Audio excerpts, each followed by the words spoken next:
Anyways. We're into this new game. In the top left, on the Korean server, is the red Protoss Barcode. Barcode. In the bottom right, as the American Hope, it is the blue Protoss Mcanning.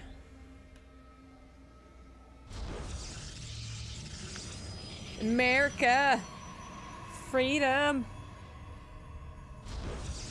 You know why Liberators are freedom units? Because they're good units.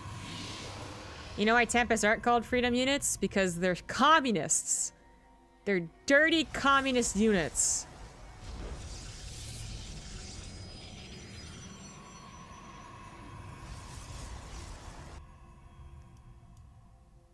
Boy.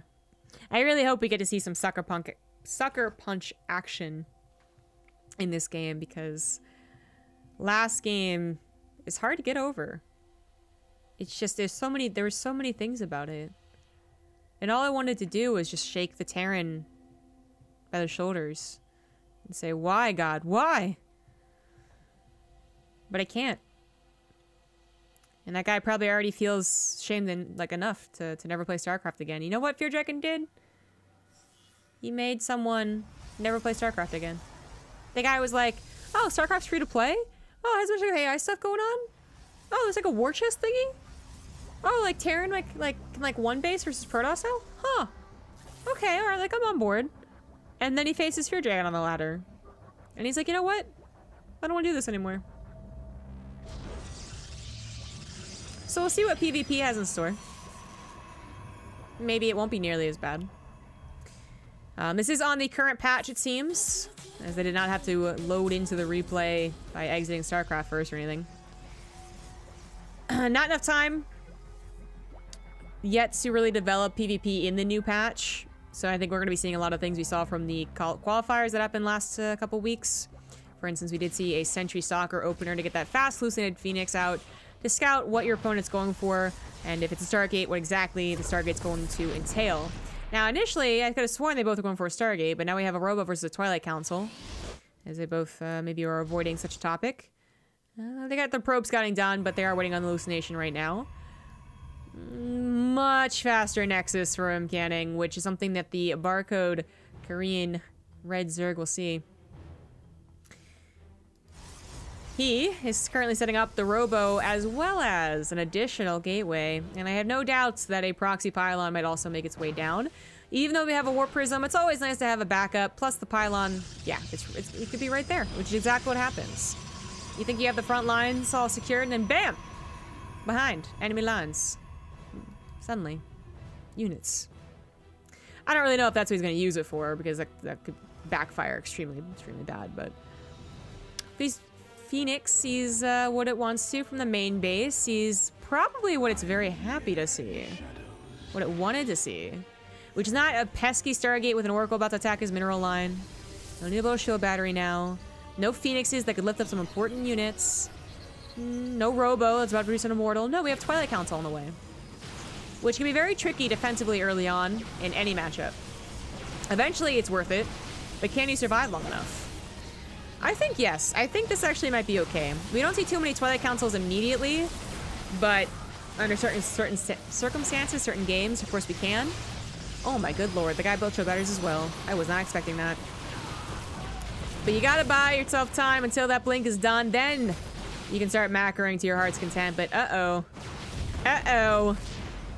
Mcanning has lost all of his shield batteries, yet the Barcode still has 2.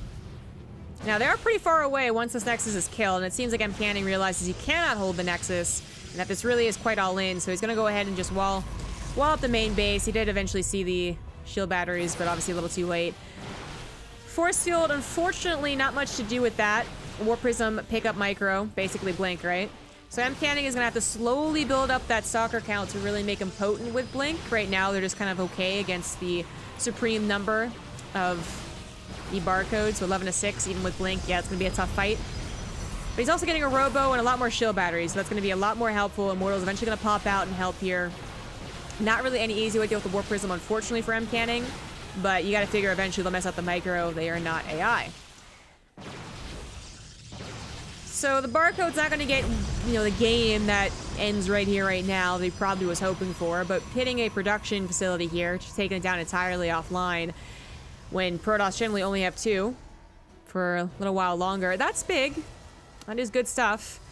Mcanning could invest into another one, of course, and wait it out, but it could also be minerals he puts to more shield batteries, for instance, which seems to be the call right now, as a 4th shield battery is on the way. Seems to predict that the main, or the ramp would be broken, so he's building them a little bit farther back. So he's gonna have many locations to fall back to without losing control of the actual fight. Mcanning is Mcanning does, and Mcanning be doing robotics bay. He's a robotics bay type of guy. And disruptors are not just amazing in the hands of Mcanning, they're also just generally an amazing comeback tool. So if you're stuck on one base, you need to get out, disruptors can be a good way to do it. You still have to find a way to get down the pesky force field issue, but you could also just send a warp prism across the map and start doing harassment while barely holding on back at home. Speaking of the Barcode's home, we do have a Nexus going to be put down, I guess, eventually. Because we have an Immortal and a Twilight Council on the way. I think the plan is not to warp in anymore. So. Ah, we lost the stalker there. Which had blink, didn't it?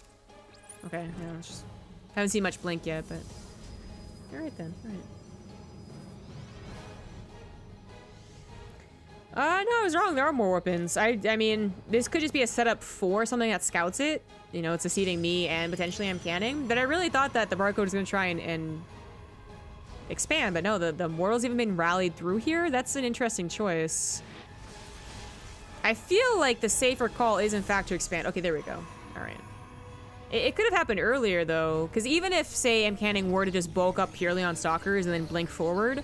And, you know, in that case, maybe the Barcode he doesn't have the Immortal, and he has, like, 3 less Stalkers. You can still try and recall out, or take a decent fight. Oh my god!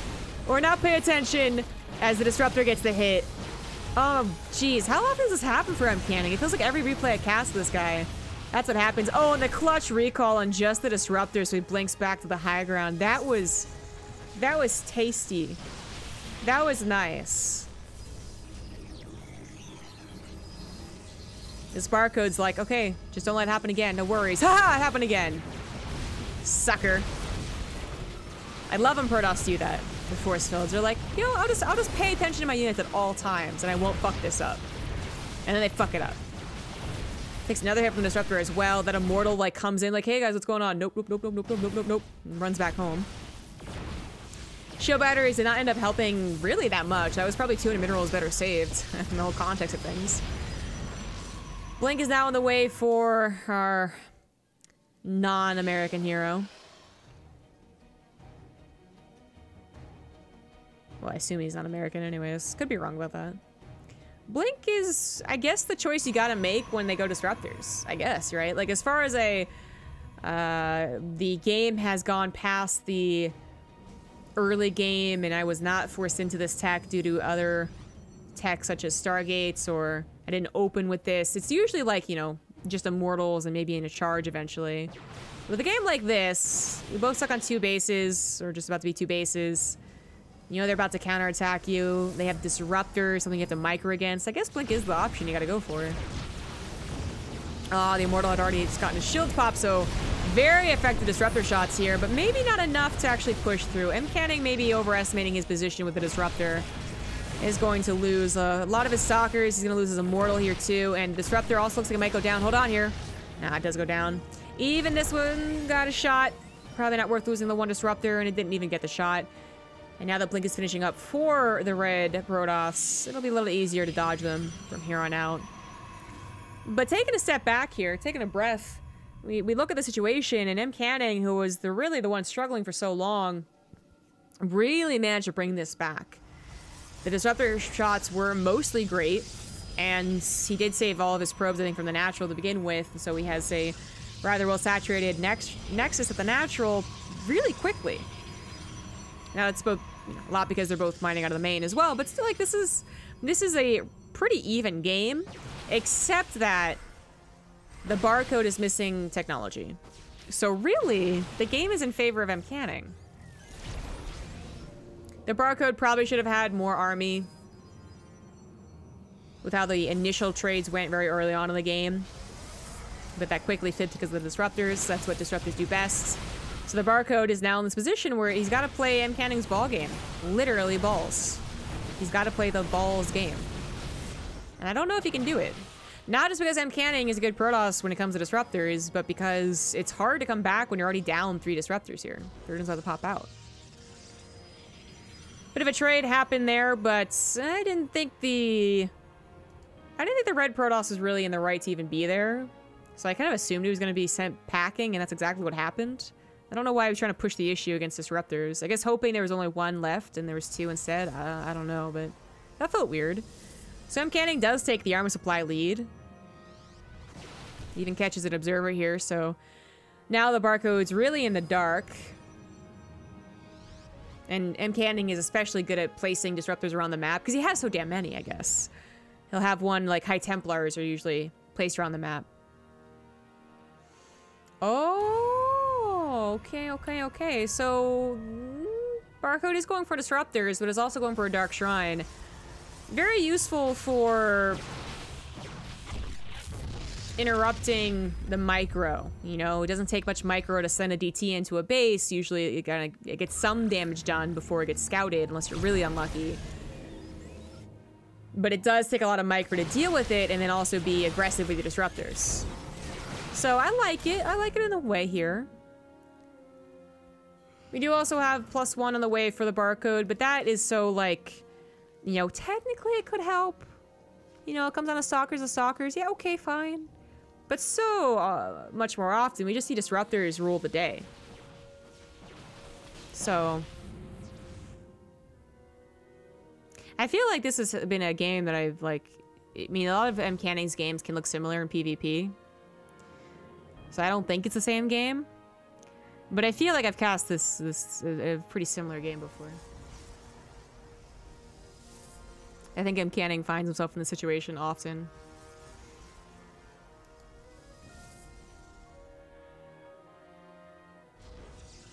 Why are disruptors not called pitchers? Because they don't throw games. They bring back games. I guess, so I see Mcanning do this, and I'm like, well, he knows they're not the old disruptors, but I guess what he's doing there is scouting. When he flings forward 1 single stalker to get a read on the situation, because his observer can't get close enough unless he's actually engaging, as seen here. In fact, it gets picked off as soon as it tries. But maybe the pickoff wasn't worth it, as the Barcode goes down to the disruptor count, which was already down in anyways, but then also loses a chunk of stalkers in the attempt to do that.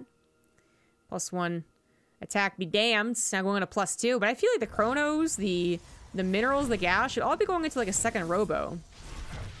I don't know. Looks like the DT did get in to do some damage. 8 probes so far went down. Looks like a lot more because they're all stacked up in the gas geyser. Gonna go straight for that cannon, I assume it was. There is a forge, so yeah. Which is, yeah.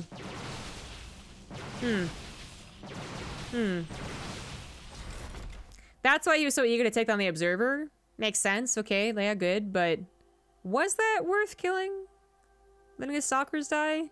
If he had gotten the Nexus, I guess it is, but he didn't get the Nexus. I don't know if 8 probes was. Mcanning not only has an army supply lead, but he also just has more disruptors. But he has double the amount of disruptors. Oh, no. Well, he has more than double the disruptors now. He even gets that last one. Oh my good God. This Barcode is messing up in all the wrong places, man. Now he tries to snipe a disruptor. Wow, way to go, you got 1 out of 6. Who cares if you have +2 on your stalkers? There's just more stalkers from Mcanning. A Guardian Shield as well, which, I mean, in Disruptor versus Disruptor, who the fuck cares? But specifically when it comes to stalkers is very helpful. Good dodge there from Mcanning as he simply just like ways his way around the Disruptor shot. No one knows where Zoidberg is going because Zoidberg just does what he wants. I don't even know how to explain what happened there, but apparently Mcanning won that micro war. And I think he's gonna win the game. He thought he had Blink there. I guess I thought he did too, so that makes sense. Uh-oh. Hold on. No observer for the Mcan-man. He could try and hit the DTs with his disruptors, which he's gonna try, but it's not really working here. Yeah.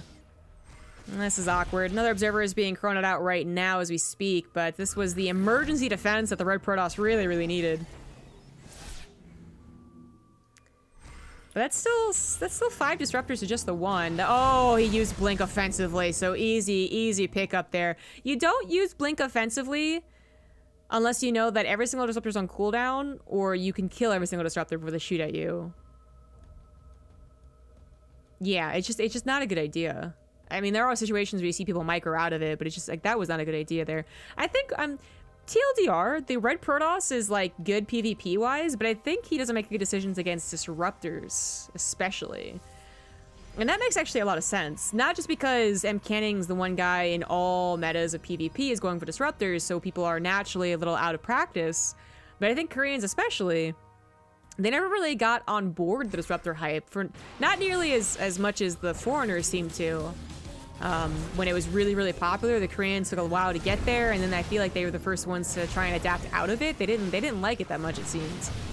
So, of course, it's a very broad statement to make about a guy, some random Protoss and Korean GM, but it's just funny how sometimes that works out. So every time this guy makes a strong decision as far as like how to distract Mcanning and then try and go for snipes, he underestimates or doesn't appropriately accommodate for, you know, the potential of disruptors, and doesn't really seem to be threatened by how many there are. And, you know, maybe that's him not quite grasping it, as I say, like overestimating or underestimating, whatever.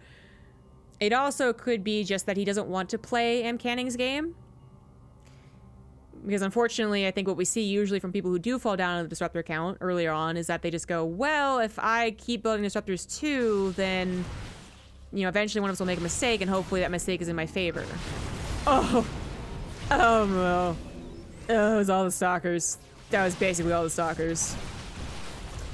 Well, whatever the Barcode's reason, the stalker deaths have been atrocious. He did start to go for double disruptor production. It's just, it feels awfully late here.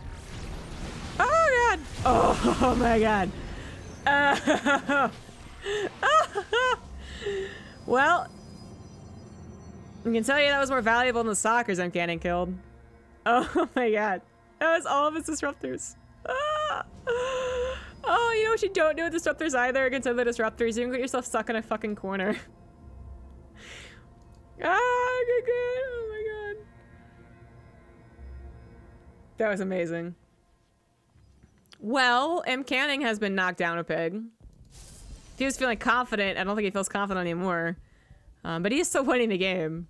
Like, he's up in army supply, and while everyone's looking to +3, if this is a very normal, regular PvP, I don't think it matters that much in this situation. I don't think Mcanning cares he doesn't have +1, +2, or +3.